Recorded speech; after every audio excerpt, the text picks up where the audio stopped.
Hello, this is a review of the CyberPower CP1500 Universal Power Supply. So what you get out of the box is everything that you see in front of you here. So you get a USB cable to connect with the software that they give you to the back of your computer to this, so that when it reaches about 20% remaining capacity, you can automatically shut down your computer.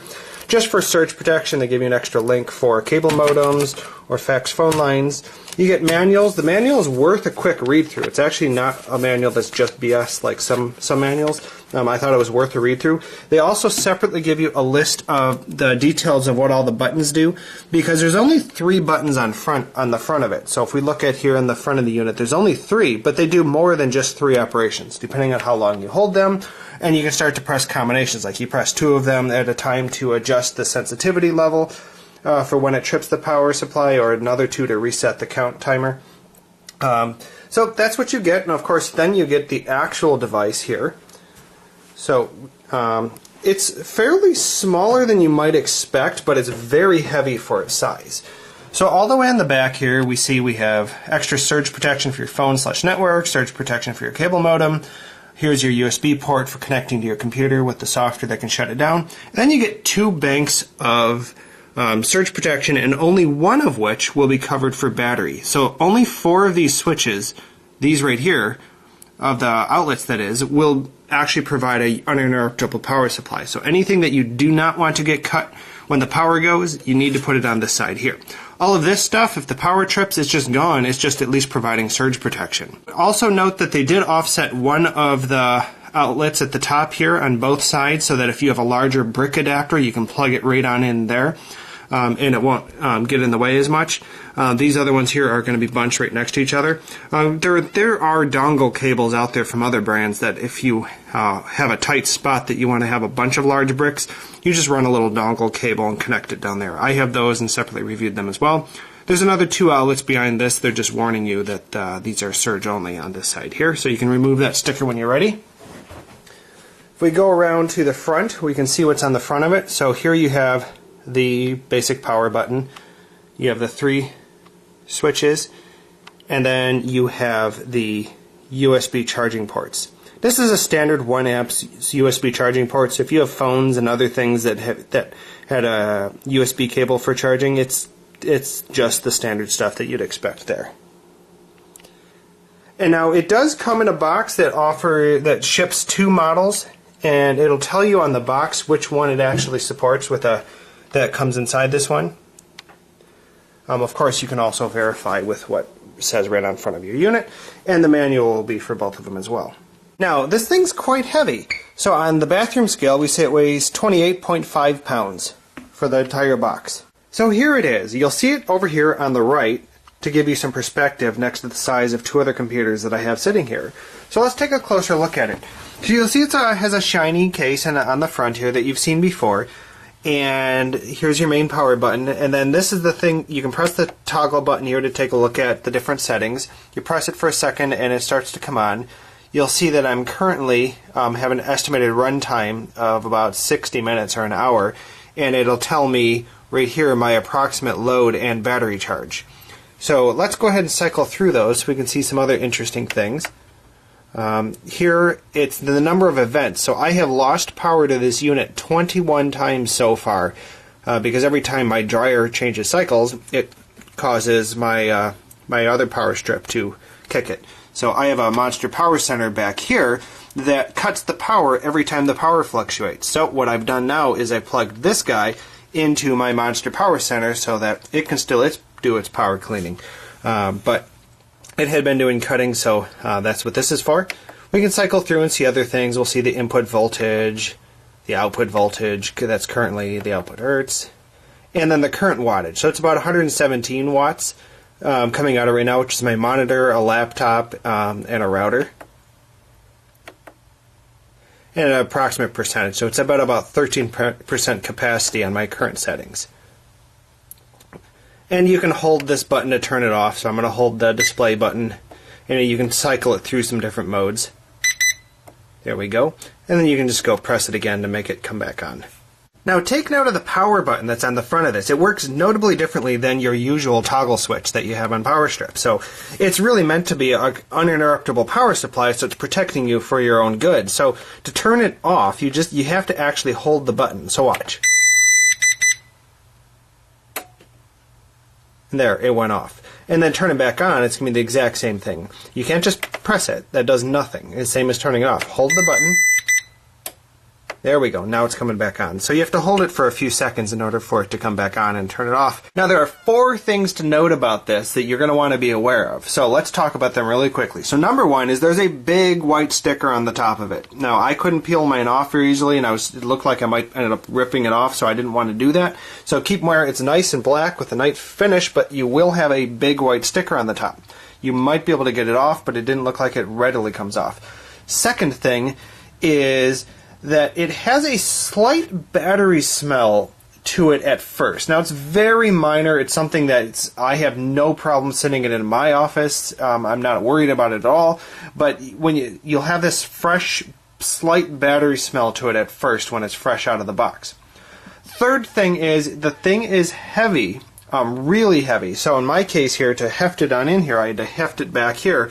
And I told you about the weight before, but just be aware and make sure that you have something to support it when you put it in there, and nothing that you want to put on top of something that might get too tippy if you put it up there. And then the fourth thing is to note that it is quite quiet. Like it has no sound most of the time, except when it's in use.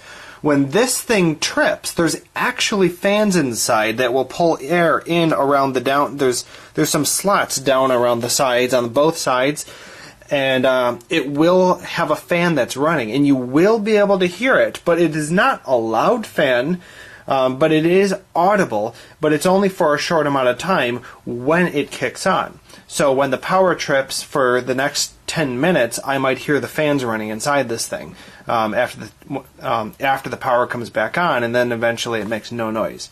So right now it's making no noise, and it also makes no buzzing sound. My room has been especially prone to buzzing. My monster power center back here buzzes like crazy with my dimmer switch in this room, and this thing is not buzzing. So, but those are the 4 things to be aware of. Overall, I think the thing's doing its perfect job for what I need it to do. The power cord definitely seems long enough that they give you here. One nice thing is it's a wall-hugging adapter, so that it's not the usual ones that sticks straight out from the wall. So you'll be able to plug it right in like this, and this cable here will hang at a 45-degree angle to the side, so that you can butt up furniture perhaps right next to that, so you don't have to make a whole lot of room to plug in a big, thick cable. And this is what the bottom of the unit looks like. Now this is important because this unit was really heavy. So if you plan to put this on a shelf or a wire rack, the feet don't stick out too far. And that's an advantage because you can distribute the weight along the whole bottom rather than on 4 specific pressure points. I thought it was interesting that you can actually adjust the sensitivity level of this here. So you can turn it for low sensitivity so that it doesn't switch to the battery power too often. Otherwise you have your high sensitivity. Now when you first get it, it comes with a big white label that's going to warn you that it comes without a charge. Now that's to protect it from accidentally being turned on during shipping. But what that means is the first time you go to use it, make sure that you're prepared to plug it in for a solid 8 hours of uninterrupted power so that it can fully charge the batteries. Otherwise you risk them not being able to support the full capacity if the first charge isn't fully charged. Thanks for watching the review. So here's the box this thing comes in. It's a CyberPower Sinewave UPS. So you got smooth power with a sine wave, which is perfect for motors, garage door openers, that kind of thing. And there's a picture of the device on it. And it's, as you can see there, 1500 volt amperes or 900 watts. And that's just excellent. This thing will basically power our garage door for, I don't know, probably 100 openings. And since the power outages never last that long, this will be perfect for it. So here you can see there's the 1500 watt UPS has been connected to a garage door opener. And the whole point of this is a sine wave UPS, and the sine wave works perfectly with motors, so you don't have any problems. And you can see it's plugged in up here. So if we go up here and we just unplug it, we're now in emergency mode. And we'll operate the garage door opener. And it's working. And you see, cord's just dangling in the air. It's being powered by the garage door opener. All right, so the garage door opener is being powered by the UPS. And we will open it again. And it works just dandy. What I should do is show you right up here on a readout. You can see on the readout what's happening. There we go. Yeah, and that tells you how many watts or how many minutes. Right now it tells you how many minutes are available in the way of time based on the power draw.